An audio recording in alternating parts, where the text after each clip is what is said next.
So ayun guys, good morning. So launa na, ngayon pa lang tayo magsisimula.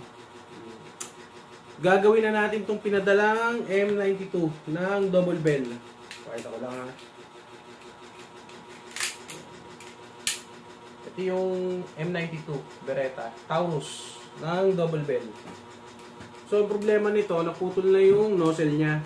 So meron namang pamalit, meron namang lagi reserva si double bell. Then ano bang cause bakit naputol?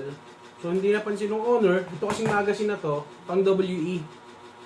Hindi niya napansin na nakaangat na yung maglit. Yan. So pag putok niya, tumuko dito yung nozzle, naputol. Then isa pa pala, meron din leak to na kailangan natin i-repair. So yun, simulan natin.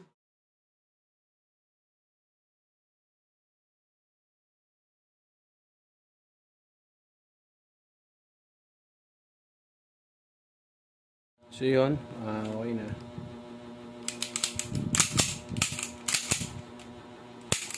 So yun, natanggalan natin yung sirang maglip, pang WE. So palitan natin siya ng pang double bell talaga.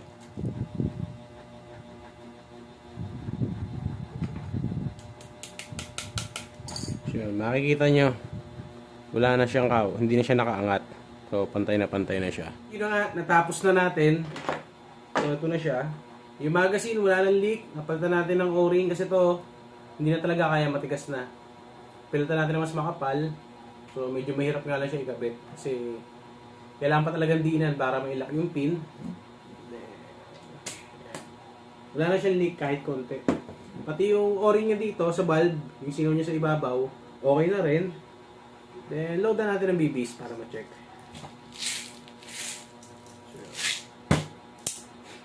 Maglip, napalitan na rin natin. Putol na nozzle, napalitan na rin.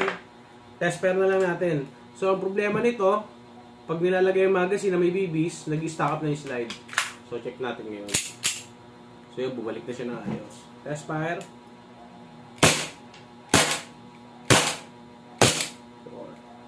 So yun, wala na siyang problema. Save natin. Pa ulit.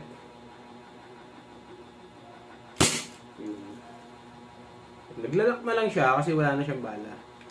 So yun, sir, sa owner nito, pwede na po pick upin bukas. Maraming salamat po.